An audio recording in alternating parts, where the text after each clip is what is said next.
Next நாம் என்ன பார்க்க போகிறோம்னா இந்த டெஃபினிஷன் ஆஃப் எலக்ட்ரிக் ஃபீல்ட் அப்படின்னா இந்த டெஃபினிஷனை விளக்கம். டெஃபினிஷன் என்னது? விளக்கமாக சொல்லுவது. அதை விளக்கம் எதை சொல்லப்படுகிறதுனா எலக்ட்ரிக் ஃபீல்டு, அதாவது மின்புலன். மின்புலன் என்னது? நான் ஏற்கனவே சொல்லியிருக்கலாம். எலக்ட்ரிக் சார்ஜ் இருக்கும், அதை சுற்றி அது என்ன பண்ணும்? மின்புலனையும் உண்டாக்கும். அது போக அந்த மின்புலன் அதிகரிச்சுட்டே போகும், அது குறைஞ்சிட்டே போகும். தூரம் கூட கூட கூட அது குறைந்து கொண்டே செல்லும். ஏற்கனவே திரும்பி ஞாபகப்படுத்துகிறேன். இது ஒரு சார்ஜ். இது என்ன செய்யும்? அப்படி ரேடியல்னா இதை சென்டர்லேருந்து நேராக வெளியில் போகிறத ரேடியல்னு சொல்லுவாங்க. ரைட்டா? வெளியில் போகிறதுக்கு பிறகு ரேடியல்னு சொல்லுவாங்க. ரேடியலி என்ன செய்யும்? ஒரு சார்ஜை உண்டாக்கும், சுற்றி எல்லா திசைகளிலும். ரைட்டா? நேர்கோட்டில் உண்டாக்கும். இந்த சார்ஜுக்கு பக்கத்தில் பார்த்தீங்கன்னு சொன்னால் அதிகமாக மின்புலம் இருக்கும், எலக்ட்ரிக் ஃபீல்டு. இன்னும் போக போக போக போக கம்மியாகிட்டே போகும். அப்போ கம்மியாகி இது போக போக கம்மியாகிட்டே போகும். ரொம்ப தூரத்தில் இருந்தாலும் கம்மியாக போய் கிடைக்கும். ரைட்டா? இது தான் சொல்கிறோம். ரைட்டா?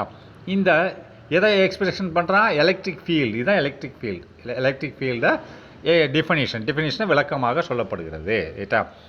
இந்த definition of electric field it is அசியூம்னா கருதுகிறோம். எப்படி கருதுகிறோம் என்றால் that the test charge Q0 is taken sufficiently small. நம்ம ஏற்கனவே டெஸ்ட் சார்ஜ்ன்றது நம்ம அதை வச்சு தான் இப்போ ஏற்கனவே சொல்லியிருக்கோம். Qன்றது என்னது? சோர்ஸ் சார்ஜ், அதான் பெரிய சார்ஜ்.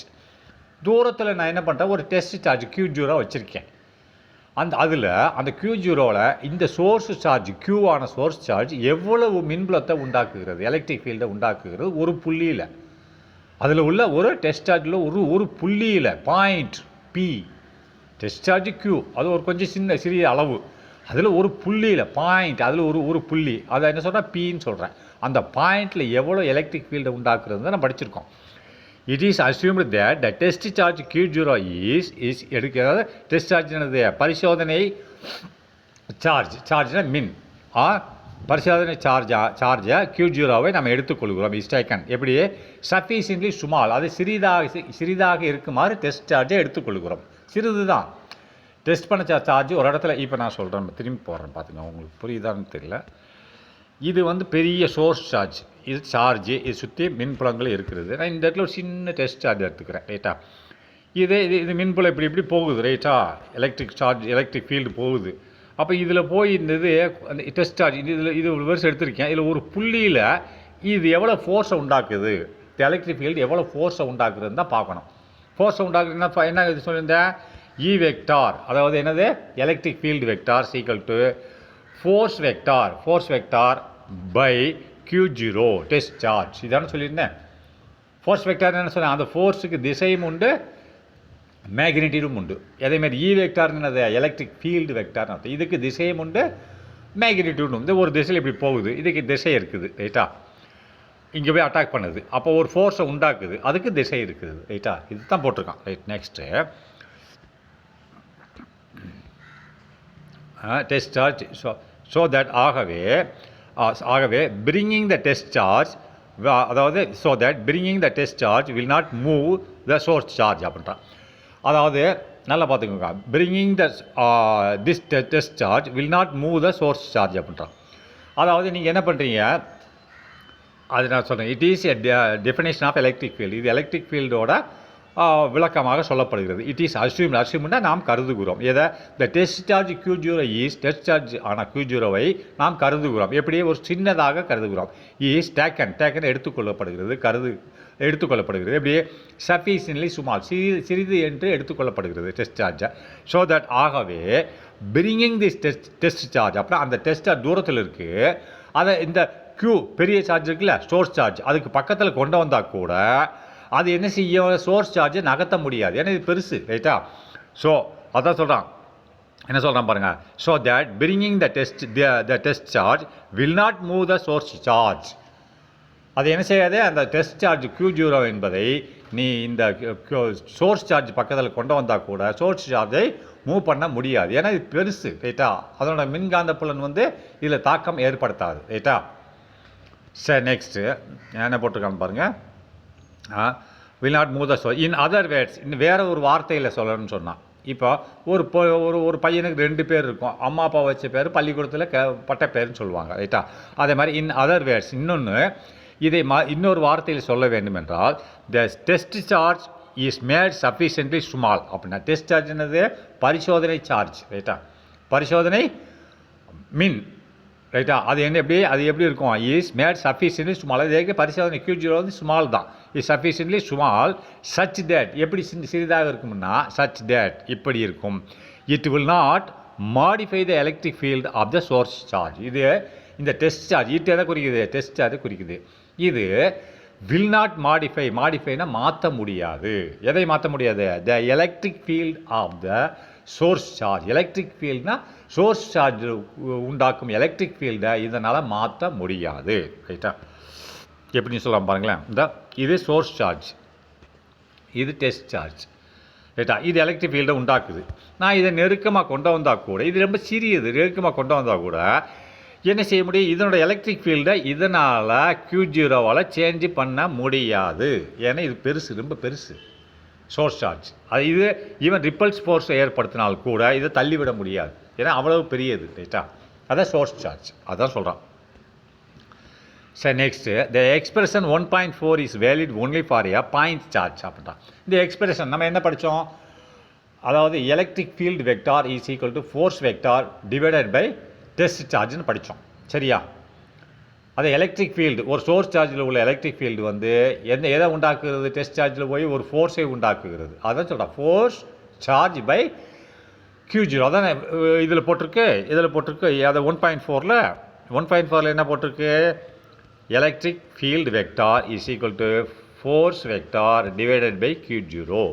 இந்த எலக்ட்ரிக் ஃபீல்டு சோர்ஸ் சார்ஜ் உண்டாக்குது, அது போய் எதில் படுது, டெஸ்ட் சார்ஜில் படுது. அது பட்ட உடனே என்ன உண்டாக்குது, ஒரு ஃபோர்ஸ் சார்ஜே உண்டாக்குகிறது, ஃபோர்ஸ் வெக்டாரே உண்டாக்குகிறது. அது எவ்வளோ உண்டாக்குறது பை அதில் Q0வோட பாயிண்ட், Q0 டெஸ்ட் சார்ஜில் உள்ள ஒரு புள்ளியில் தான் உண்டாக்கும். ஒரு புள்ளி தான் நம்ம எடுத்துக்கோம், at a point of test சார்ஜ்னு சொல்லுவாங்க, P. அந்த புள்ளி பின்னா Pன்னு நோட் பண்ணுவாங்க ரைட்டா. சரி, த எக்ஸ்பிரஷன் 1.4 இஸ் யூஸ், இந்த எக்ஸ்பிரஷன் இந்த சமன்பாடு 1.4 இதுதான் காமிச்சல. நீங்கள் 1.4 சமன்பாடை பார்த்துக்க நான் காமிச்சது அதுதான். இது இஸ் வேலிட், இது வந்து மதிப்புடையதாக இருக்கிறது. எதுக்கு மட்டும் மதிப்புடையதாக இருக்குது, ஒன்லி ஃபார் பாயிண்ட் சார்ஜ். அப்போ டெஸ்ட் சார்ஜில் உள்ள ஒரு புள்ளிக்கு தான் இது செயல்படும்.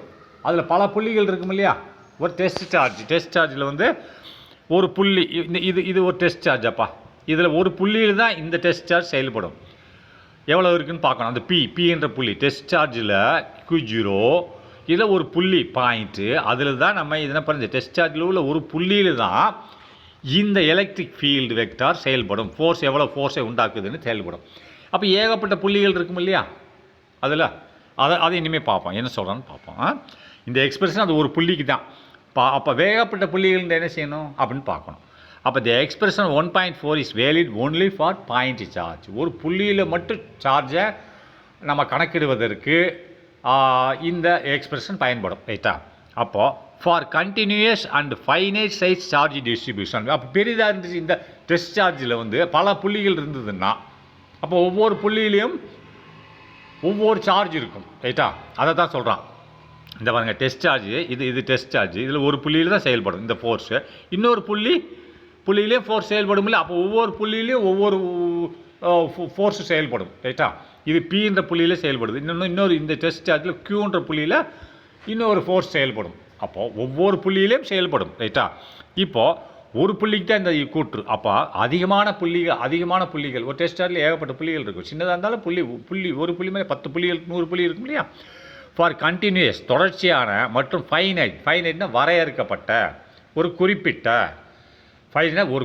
அல்லது வரையறுக்கப்பட்ட ஒரு சைஸ், ஒரு அளவு, ஒரு ஃபார் கண்டினியூஸ் தொடர்ச்சியான மற்றும் வரையறுக்கப்பட்ட அல்லது ஒரு குறிப்பிட்ட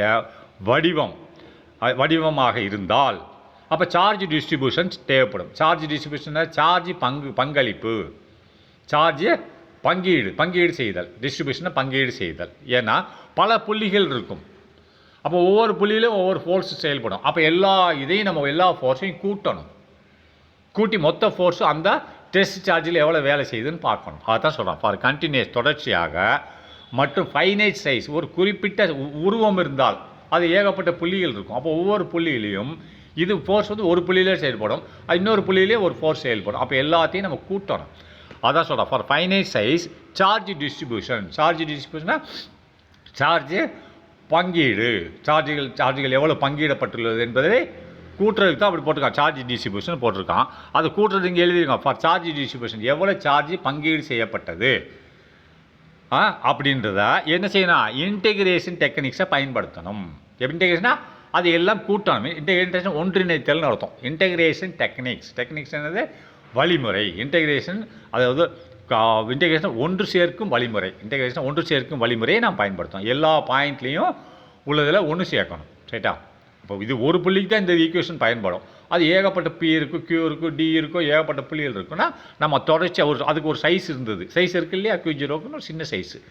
அப்போ அது என்ன செய்யணும், எல்லா புள்ளிகளில் உள்ள ஃபோர்ஸில் கூட்டணும். அதுக்கு தான் அப்படி எழுதியிருக்கான். ஃபார் கண்டினியூஸ் தொடர்ச்சியான புள்ளிகள் இருந்தால் அது மினி ஃபைனைட் சைஸ் ஒரு குறிப்பிட்ட வடிவம் இருந்தால் சார்ஜ் டிஸ்ட்ரிபியூஷன். அப்போ ஒவ்வொன்றிலையும் சார்ஜ் டிஸ்ட்ரிபியூஷன் ஆகிருக்கும்.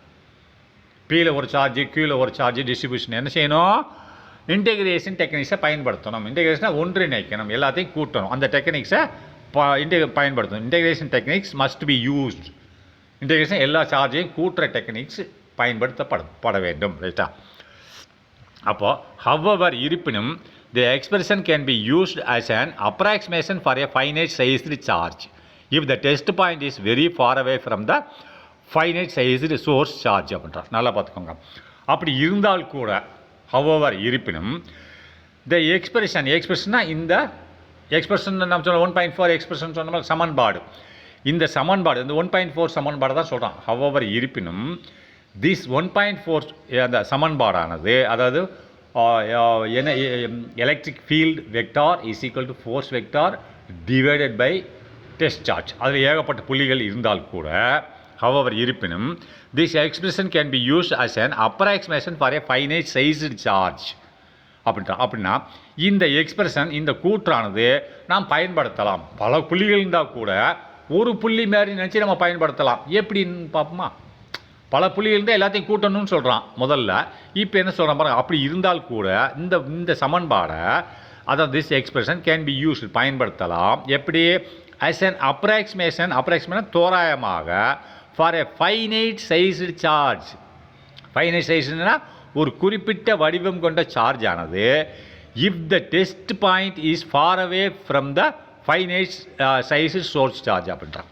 ஃபைனைட் சைஸ் நல்லா பார்த்துக்கோங்க. அதாவது இந்த எக்ஸ்பிரஷன் இந்த சமன்பாடை நாம் பயன்படுத்தலாம். எப்படி, எதற்கு பயன்படுத்தலாம், எதற்காக இந்த சமன்பாடை பயன்படுத்தலாம்னா as an approximation தோராயமாக for a finite sized charge. ஃபைனா ஒரு குறிப்பிட்ட சார்ஜ் இருக்கக்கூடிய இடத்துல குறிப்பிட்ட சார்ஜை வைத்து நாம் பயன்படுத்தலாம். அப்போ இந்த குறிப்பிட்ட சார்ஜை வைத்து எப்படி பயன்படுத்த முடியும் நம்மளை அப்படின்னு பார்த்தீங்கன்னா, இஃப் ஒருவேளை the test charge is far away from the finite sized source charge. finite sized charge என்னது, சோர்ஸ் சார்ஜ் தான் குறிக்குது.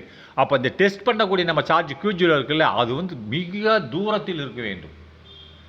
இதிலிருந்து சோர்ஸ் சார்ஜிலிருந்து மிக மிக அதிகமான தூரத்தில் இருந்தால் இந்த ஈக்குவேஷனை நம்ம பயன்படுத்தலாம். ஏன்னு சொல்லுங்கள் பார்ப்போம். இந்த சோர்ஸ் சார்ஜுக்கும் டெஸ்ட் சார்ஜுக்கும் தூரம் கம்மியாக இருந்ததுன்னா இந்த கூற்றை நம்ம பயன்படுத்த முடியாது. 1.4 பயன்படுத்த முடியாது. புள்ளியாக தான் நம்ம கூட்டணும். ஆனால் இந்த டெஸ்ட் சார்ஜ் ரொம்ப தூரத்தில் இருக்குது. சோர்ஸ் சார்ஜிலேருந்து Qலேருந்து Q0 தூரமாக இருக்குன்னா நம்ம இந்த ஒரு புள்ளியில் இருக்கக்கூடிய இது எலக்ட்ரிக் ஃபீல்டை நம்ம கவுண்ட் பண்ணிட்டு தானே இந்த ஈக்குவேஷன் வச்சுருக்கோம். அந்த ஈக்குவேஷனை பயன்படுத்தலாம்ன்றான். ஏன்னு சொல்கிறேன் கேளுங்க. இப்போ உதாரணத்துக்கு நான் சொல்கிறேன், நல்லா கேட்டுக்கோங்க. இது சூரியன், இது பூமி, சரியா? இப்போ நீ சூரியன்லேருந்து பார்க்குற, அதுக்கான சூரியன்லேருந்து எப்படி பார்க்க முடியும், நான் செத்து போயிட மாட்டேன் அப்படின்னு சொல்லக்கூடாது. உதாரணம் சொல்கிறேன், சூரியன்லேருந்து பூமியை பார்க்குறேன். இப்படி பார்க்குறியா? பார்க்கும்போது உனக்கு பக்கமாக தெரியுது, ரைட்டா? கொஞ்சம் எல்லா நிலப்பரப்பும் நல்லா தெரியுது. இன்னும் இந்த பூமி இங்கே போயிடுச்சப்பா. அப்போ இங்கேருந்து பார்க்குறேன், இன்னும் சிறுசாக தெரியும். இருங்க நான் அழிச்சிடுறேன். இது சூரியன், இங்கே பூமி இருக்குது, ரைட்டா? அப்போ இங்கேருந்து நீ பார்த்தா இது இவ்வளோ வருஷம் தெரியுது பூமி, ரைட்டா? இந்த சூரியன் மேலேருந்து பார்க்குறேன். இப்போ இதே பூமி இங்கே போயிடுச்சு. இங்கே போன உடனே இங்கேருந்து பார்க்குறேன். அப்போ இன்னும் சிறுசாக தெரியுது. இது கொஞ்சம் பெருசாக தெரிஞ்சது. தூரமாக இருக்கும்போது இன்னும் இங்கேருந்து பார்க்கும்போது தூரமாக சிறுசாக தெரியுது. இதே பூமி இவ்வளோ தூரத்தில் போயிடுச்சு. எவ்வளோ தூரத்தில்? இவ்வளோ தூரத்தில் போயிடுச்சு. அப்போ இங்கேருந்து பார்க்குறேன், எப்படி தெரியுது உனக்கு? ஒரு கொஞ்சம் கொஞ்சம் கொஞ்சம் புள்ளிகள், இன்னும் கொஞ்சம் 2-3 புள்ளிகள் இருக்குமா தெரியுது. இங்கே போயிடுச்சப்பா பூமி. அப்போ என்ன தெரியும்? ஒரு புள்ளி மாதிரி தான் தெரியும். அப்போ நீ இந்த சமன்பாடை பயன்படுத்தலாமலே, ஒரு புள்ளியில் பயன்படுத்துகிற மாதிரி பயன்படுத்தலாம் இல்லையா? இந்த இடத்துல நீ பயன்படுத்த முடியாது, ஏன்னா ஏகப்பட்ட புள்ளிகள் உனக்கு தெரியும் இங்கேருந்து பார்த்தா. தூரமாக இருந்து பார்க்கும்போது ஒரே புள்ளி தான் தென்படும், ரைட்டா?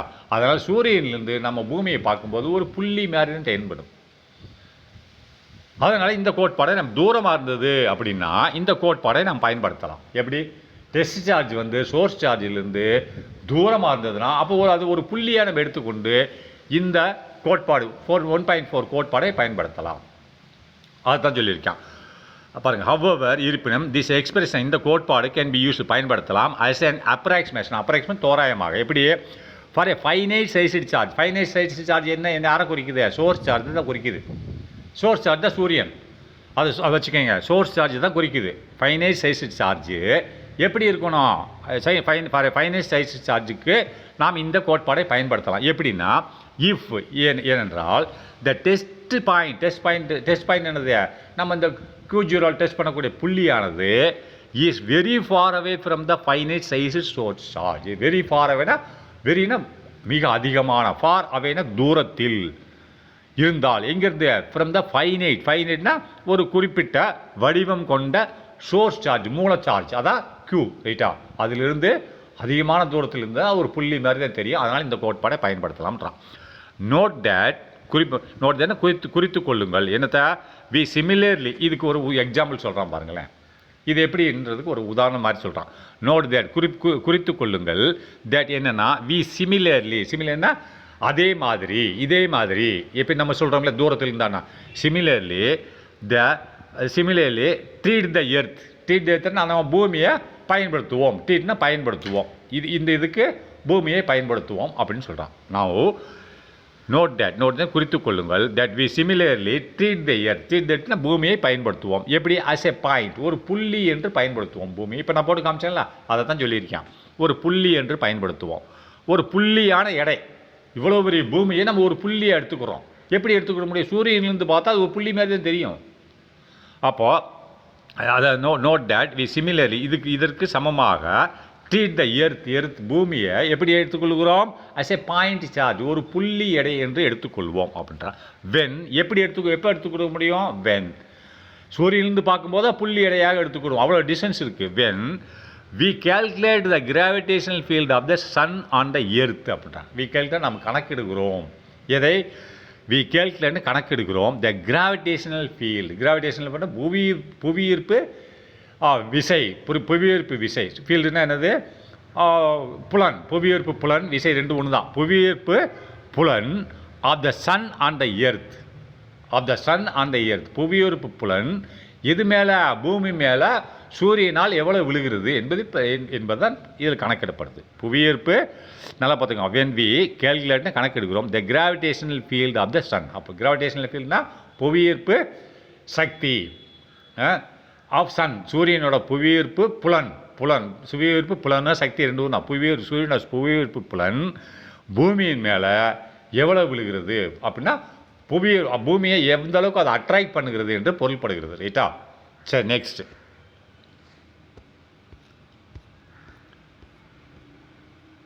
There are two kinds of electric field. இரண்டு விதமான மின் புலன்கள் இருக்கிறது, ரைட்டா? என்னது? அப்போ நம்ம ஏற்கனவே ஃபோர்ஸ் ரெண்டு மின்புலன் ரெண்டு நல்லா பார்த்துக்கணும். Attractive force, repulsive force. நீ இதை கொண்டு மிங்கிள் பண்ணிடக்கூடாது. there was two forces. ஒன்று அட்ராக்டிவ் ஃபோர்ஸ். சேம், அதை positive repulsive force, negative positive attractive force, negative repulsive ஃபோர்ஸில் ரெண்டு இருக்குது. அதே மாதிரி எலக்ட்ரிக் ஃபீல்டு ரெண்டு ஃபீல்டு இருக்குது, ரைட்டா? எலக்ட்ரிக் ஃபீல்டு ரெண்டு இருக்குது. தேர் ஆர் இருக்கின்றன two kinds of electric field. இரண்டு விதமான மின் புலன்கள் இருக்கிறது, ரைட்டா? அது ஒன்று என்னது? யூனிஃபார்ம் எலக்ட்ரிக் ஃபீல்டு அப்படின்றான். யூனிஃபார்ம்னா அதாவது சரியான, நிகரான, நிலையான, ரைட்? நிலையானு வச்சுக்க. நிலையான எலக்ட்ரிக் ஃபீல்டு, எலக்ட்ரான் மின் புலன் இருக்கிறது. இன்னொன்று நான் யூனிஃபார்ம், நிலை இல்லாத, கண்ட திசையில் போகிறது. அதான் நிலையில்லாத எலக்ட்ரிக் ஃபீல்டு. இந்த ரெண்டு ஃபீல்டு தான், யூனிஃபார்ம் எலக்ட்ரிக் ஃபீல்டு அண்ட் நான் யூனிஃபார்ம் எலக்ட்ரிக் ஃபீல்டு. அதேமாதிரி அங்கே அட்ராக்டிவ் ஃபோர்ஸ்னு வரும்போது ரிப்பல்சிவ் ஃபோர்ஸ் ரைட்டா. சரி, next uniform electric field will have the same direction. அப்படின்னு யூனிஃபார்ம் எலக்ட்ரிக் ஃபீல்டுக்கு என்னவாக இருக்கும், ஒரே டைரக்ஷன் தான் இருக்கும், டைரக்ஷன் மாற்றியெல்லாம் போகாது, பெண்ட் ஆகி போகாது ரைட்டா. நல்லா பார்த்து, uniform electric field will have வைத்திருக்கிறது the same direction and constant magnitude at all points in the space அப்படின்ட்டான். அப்போ யூனிஃபார்ம் எலக்ட்ரிக் ஃபீல்டு என்பது அதாவது நிலையான மின்புலன் என்பது வில் ஹேவ் வைத்திருக்கிறது எதை, சேம் டைரக்ஷன், ஒரே டைரக்ஷன் தான், ஒரே திசை தான். அண்டு மேலும் இன்னென்ன வச்சுருக்கு, கான்ஸ்டன்ட் மேக்னிடியூட், கான்ஸ்டன்ட் நிலையான அளவு, எந்த இடத்துலையும் ஒரே அளவு தான் இருக்கும், அது போகிற எந்த இடத்துலையும் ஒரே அளவு தான் இருக்கும். இதில் நம்ம முதல்ல என்ன பார்த்தோம், எலக்ட்ரிக் ஃபீல்டு நெருங்கி சார்ஜுக்கு பக்கத்துலேருந்து அதிகமாக இருக்கும், போக போக கம்மியாகிட்டே இருக்குன்னு பார்த்தோம் இல்லையா. அது வந்து நான் யூனிஃபார்ம். நான் இப்போ சொல்கிறது யூனிஃபார்ம், எந்த இடத்துலையும் ஒரே அளவில் தான் இருக்கும் யூனிஃபார்ம்னா. மேக்னெட் அளவும் எலக்ட்ரிக் ஃபீல்டோட அளவு ஒரே மாதிரி தான் இருக்கும், ஒரே திசையில் தான் இருக்கும். அதுதான் சொல்கிறான், uniform electric field will have the same direction, ஒரே டைரக்ஷன் அண்ட் கான்ஸ்டன்ட் மேக்னிடியூட், ஒரே அளவு தான் இருக்கும். அட் ஆல் பாயிண்ட்ஸ், எல்லா புள்ளிகளிலும் ஒரே கோட்டில் தான் போயிட்டுருக்கோம். அதில் எல்லா இடத்துலையும் ஒரே அளவில் தான் அந்த எலக்ட்ரிக் ஃபீல்டு இருக்கும். இன் ஸ்பேஸ்னால் வெற்றிடத்தில் தான் போகும். வெற்றிடத்தில் அது போகிற இடம் வெற்றிடம், நேராக வெற்றிடத்தில் போயிட்டுருக்கோம், ஒரே திசையில் போகும். அது போகக்கூடிய இடத்துல எல்லா இடத்துலையும் ஒரே அளவு தான் இருக்கும் ரைட்டா. ஆனால் நான் யூனிஃபார்மில் டைரக்ஷன் இருக்காது, ஒரே அளவும் இருக்காது. இதுக்கு முந்தைய நம்ம படித்தது நான் யூனிஃபார்ம். ஏன்னு சொல்கிறாங்களே, அது சார்ஜிலேருந்து வெளியில் போகும்போது சார்ஜுக்கு பக்கத்தில் இருந்தால் அதிகமான எலக்ட்ரிக் ஃபீல்டு, போக போக குறைஞ்சிட்டே போகும். அப்போ இது நான் யூனிஃபார்ம். இன்னொன்று, அது நேர்கோட்டில் தான் போகுது, ஆனால் இருந்தாலும் எல்லா டைரெக்ஷன்லையும் போகுது, சென்டர்லேருந்து எல்லா டைரெக்ஷன்லையும் போகுதா. இங்கே பாருங்கள், இது சென்டர்லேருந்து ரேடியல் இப்படி தானே போகுது, எல்லா டைரெக்ஷன்லையும் போகுது இல்லையா. அப்போ டைரெக்ஷனும் மாறுது. அப்போ இதுதான் என்னது, சார்ஜ் சென்டர்லேருந்து இப்படி போச்சுன்னா இந்த இடத்துல பார்த்தீங்கன்னா அதிகமாக இருக்கும் சார்ஜ், இங்கே கம்மியாக இருக்கும், இங்கே இன்னும் கம்மியாக இருக்கும். அப்போ இது நான் யூனிஃபார்ம் ரைட்டா. டைரெக்ஷன் இல்லை, மேக்னிடியூடு இல்லை, சரியா. சேம் இல்லை, யூனிஃபார்ம் இல்லை, இருக்குது யூனிஃபார்ம் ஒரே மாதிரி இல்லை. அதில் எப்படி எல்லா இடத்துலையும் ஒரே மாதிரியான மேக்னிடியூட், ஒரே டைரெக்ஷன். சரி, நான் யூனிஃபார்ம் எலக்ட்ரிக் ஃபீல்டு என்பது, நான் யூனிஃபார்ம்னா நிலையற்ற ஒரு எலக்ட்ரிக் ஃபீல்டு மின்புலம் என்பது வில் ஹேவ் வைத்திருக்கிறது எதை வைத்திருக்கிறது, டிஃபரெண்ட் டைரெக்ஷன், பல டைரெக்ஷனில் போகும். அதேமாதிரி பல அளவுகள் இருக்கும். இல்லை டிஃப்ரெண்ட் ஒரே டைரெக்ஷன் ஆனால் பல அளவுகள் இருக்கலாம். இல்லை பல அளவுகள் ஒரு அளவு டிஃப்ரெண்ட் டைரெக்ஷன், ஏதாவது ஒன்று மாறி இருக்கும். ஒன்று அதில் எப்படி யூனிஃபார்மில் டைரெக்ஷனும் ஒன்று, மேக்னிடியூடு ஒன்று தான் எல்லா இடத்துலையும். இங்கே ஒன்று டைரெக்ஷன் ஒன்றா இருந்தால் கூட அளவு மாறும், இல்லை அளவு ஒன்றா இருந்தால் கூட டைரெக்ஷன் மாறும், இல்லை ரெண்டுமே மாறும். அப்படி இருந்தால் நான் யூனிஃபார்ம்னு அர்த்தம். இந்த மூணில் எது இருந்தாலும் நான் யூனிஃபார்ம். அப்போ non uniform electric field will have different direction, டிஃபரெண்ட்டாக பல டைரெக்ஷனில் போகும், அல்லது பல டைரெக்ஷன் போகும், அல்லது டிஃபரெண்ட் மேக்னிடியூட் பல அளவுகளில் இருக்கும், அல்லது போத், இந்த ரெண்டையுமே வச்சுருக்கோம் சொல்லிட்டானா, ரெண்டுமே இருக்கும். அட் டிஃபரெண்ட் பாயிண்ட்ஸ், அட்டு பல பாயிண்ட்டுகளில் இன் ஸ்பேஸ் ரைட்டா. வேணால் நான் போட்டு கூட உங்களுக்கு காமிச்சிடுறேன். இப்போ இது சார்ஜ், இதிலிருந்து என்ன போகுது ரைட்டா. அப்போ டிஃபரெண்ட் டைரெக்ஷனா, அப்போது டிஃபரெண்ட் டைரெக்ஷன். அதேமாதிரி மேக்னிடியூட் பாருங்கள், இந்த இடத்துல ஒன்றா இருக்கும், இந்த இடத்துல ஒன்றா இருக்கும், இருக்கா டிஃப்ரெண்ட். அப்போ டைரெக்ஷன் சேம் டைரெக்ஷன் இதில் ரைட்டா, ஒரே டைரெக்ஷன். ஆனால் அளவு என்னது, நெருக்கமாக இருக்கும்போது அதிகமாக இருக்கும், தூரமாக இருக்கும்போது கம்மியாக இருக்கும். அப்போ டிஃப்ரெண்ட் மேக்னிடியூட், ஆனால் டைரெக்ஷன் சேம். சில இடங்கள் ரெண்டுமே இருக்கும், டைரெக்ஷனும் மாறும், மேக்னிடியூடும் மாறும். ஏன்னா இப்படி போய் இப்படி வருது பார்த்தீங்களா, அப்படின்னா டைரெக்ஷன் மாறிடுச்சா. அதேமாதிரி அளவு மாறுறது, இந்த இடத்துல அதிகம், இங்கே கம்மி, இங்கே கம்மி, அவன் இந்த இடத்துல கொஞ்சம் அதிகம், இந்த கீழே நெருங்கி வருதுல அதிகம். அப்போ டைரெக்ஷன் மாறுது, அளவு மாறுது ரைட். அதுதான் சரி, ஓகே. அப்போது நான் uniform electric field will have different direction or different magnitude or both, இரண்டும் இருக்கும். அட்டு எங்கே டிஃபரெண்ட் பாயிண்ட்ஸ், பல புள்ளிகள் சொல்லி நல்லா பார்த்துக்கணும். இன் ஸ்பேஸில் தான் ரைட்டா. The electric field created by the point charge is basically a non uniform electric field. இப்போ ஒரு எலக்ட்ரிக் ஃபீல்டு மின்புலன் உண்டாக்கப்படுகிறது, உண்டாக்கப்படுகிறது பை எ பாயிண்ட் சார்ஜ். ஒரு புள்ளியில் உண்டாக்கப்படக்கூடிய ஒரு மின்புலமானது ஒரு புள்ளியில் நல்லா பார்த்துங்க. எலக்ட்ரிக் ஃபீல்டு கிரியேட்டர்னா உண்டாக்கப்படுகிறது பை எ பாயிண்ட் சார்ஜ், ஒரு புள்ளி சார்ஜில் உண்டாக்கப்படுகிறது. அது எப்படி இருக்கும்? நான் யூனிஃபார்மாக தான் இருக்கும், ரைட்டா? பல திசையிலிருந்து வந்து அந்த இடத்துல உண்டாக்கப்படும். இஸ் பேசிக்கலி அடிப்படையிலேயே ஏ நான் யூனிஃபார்ம் எலக்ட்ரிக் ஃபீல்டு. அது நான் யூனிஃபார்ம் எலக்ட்ரிக். எப்படி நம்ம சோர்ஸ் சார்ஜிலேருந்து டெஸ்ட் சார்ஜுக்கு உண்டாக்கணுமோ அது என்னது? நான் யூனிஃபார்ம் எலக்ட்ரிக் ஃபீல்டு, ரைட்டா? அப்போது this non uniformity erases both in direction and magnitude. இந்த மாதிரி நான் யூனிஃபார்மாக இருந்தால், நான் ஒழுங்கற்ற முறையில் இருந்தால், சீரற்ற முறையில் இருந்தால், அதுக்கு என்ன சொல்கிறாங்க? சீரற்ற முறையில் நிகழ்ந்தால், அதாவது இந்த மாதிரி ஒரு எலக்ட்ரிக் ஃபீல்டு அரேசஸ் உண்டானால், இந்த நான் யூனிஃபார்மிட்டி எரேஸ், இந்த சீரற்ற முறையில் எலக்ட்ரிக் ஃபீல்டு உண்டானால் எரேசஸ் என்ன செய்கிறது? Both in direction. எப்படி உண்டாகும்? டைரக்ஷன் மற்றும் மேக்னிடியூடில் இந்த மாதிரி நான் யூனிஃபார்மிட்டி சீரற்ற முறையில் உண்டானால் with the direction being radially outward. Direction எப்படி இருக்கும்? ரேடியலி. நான் டைரக்ஷன் அப்படின்னு சொன்னால் என்ன இருக்கும்? ரேடியலி அவுட்வேர்டு தான் இருக்கும். நான் டைரக்ஷன் சொல்லிட்டான். இப்போது இது சார்ஜ். அப்போது டைரக்ஷன் சரியில்லைன்னா பார்த்துக்கோங்க, இது charge. This non uniformity arises both in direction and magnitude with the direction being radially outward அல்லது இன்வேர்டு அப்படின்றான். ஒன்று அவுட்வேர்டாக இருக்கணும், இல்லை இன்வேர்டாக இருக்கணும். எப்படின்னு பாருங்கள். ஏன்னா நான் திரும்பி படிக்கிறேன், இந்த பாருங்கள் போட்டு வச்சிடுறேன். இதுதான் சார்ஜ், இதெல்லாம் எலக்ட்ரிக் ஃபீல்டுங்க, ரைட்டா? இது போகுது, இந்த ரேடியலி போகுது. ரேடியல்னா சென்டர்லேருந்து வெளியில் போகுது, புரியுதா? ரேடியல். ஆனால் இது பக்கத்தில் இந்த இடத்துல கூட இருக்கும், இன்னும் போக போக குறைஞ்சிட்டு இருக்கும், ரைட்டா? வெளியில் போகுது. இந்த இடத்துல கொஞ்சம் அதிகமாக இருக்கும், ரவுண்ட் போடுறதுனால எலக்ட்ரிக் ஃபீல்டு அதிகமாக இருக்கும். இது கொஞ்சம் கம்மியாகிட்டு வெளியில் போக, ரைட்டா? இது என்ன போட்டிருக்கான்? This non uniformity அரேசஸ். இந்த மாதிரி நான் யூனிஃபார்மிட்டி அது எப்படி நடக்குது? ரேடியலி அவுட்வேர்டாக போகுது. அதேமாதிரி ரேடியலி இன்வேர்டாக இருக்கும். எப்போது ஆப்போசிட் சார்ஜ் வந்து என்னவாக இருக்கும்? பாசிட்டிவாக இருந்தால் இதுவும் பாசிட்டிவ், ஆப்போசிட் சார்ஜும் பாசிட்டிவாக இருந்தால் ரேடியலி இன்வேர்டு, ரைட்டா? ஏற்கனவே சொல்லி கொடுத்துருக்கேன். அப்போது அது நெகட்டிவாக இருந்தால் ரேடியலி அவுட்வேர்ட், ரைட்டா? அப்போது திஸ் நான் யூனிஃபார்ம்லி அரேசஸ் நடந்தால் போத் இன் டைரக்ஷன்லேயும் மேக்னிடியூட்லேயும். டைரக்ஷன் நடந்திருக்கா? ரேடியலி அவுட்வேர்டு தானே? Both in direction and magnitude அப்படி தானே? இந்த மாதிரி போக கம்மியாகுதா? அண்டு போத் அதாவது direction and magnitude with direction எப்படி இருக்கோ? Being radially outward. டைரக்ஷன் எப்படி அமைந்திருக்கு? ரேடியலி சென்டர்லேருந்து வெளிப்புறமாக போகிறது, ரைட்டா? ரேடியலி அவுட்வேர்ட் அண்டு அல்லது இன்வேர்டாக இருக்கலாம், வெளியிலேருந்து சென்டர் நோக்கி வரும். எப்படி?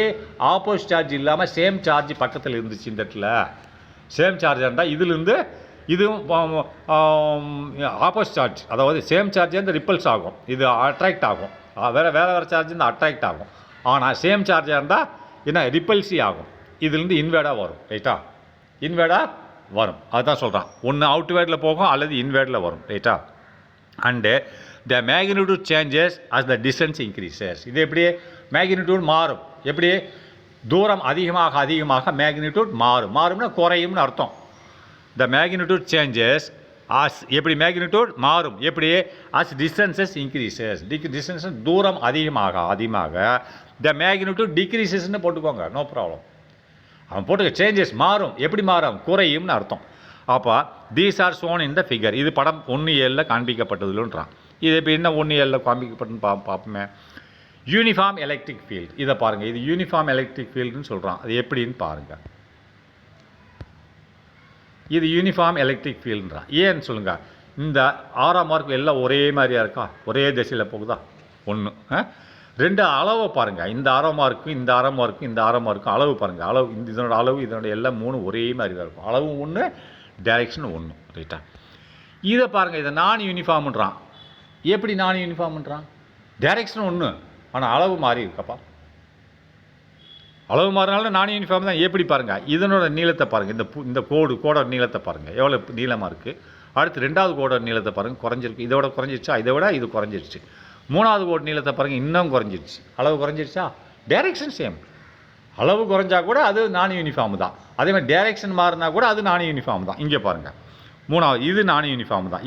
சென்டர்லேருந்து ரேடியலி போகுது, ஒவ்வொரு டைரக்ஷன்லேயும் போகுது. டைரக்ஷன் மாறிடுச்சா? அளவு மாறிடுச்சு. அப்போ இது நான் யூனிஃபார்ம். இதையும் பாருங்கள், எப்படி போகுது? சுற்றி வருது, டைரக்ஷனே மாறிடுச்சு. இது நான் யூனிஃபார்ம். சரி, இவ்வளோ தான். சரி, நெக்ஸ்ட் எக்ஸாம்பிள் கணக்கு பார்க்க போகிறோம். அடுத்ததில் பார்க்கலாம்.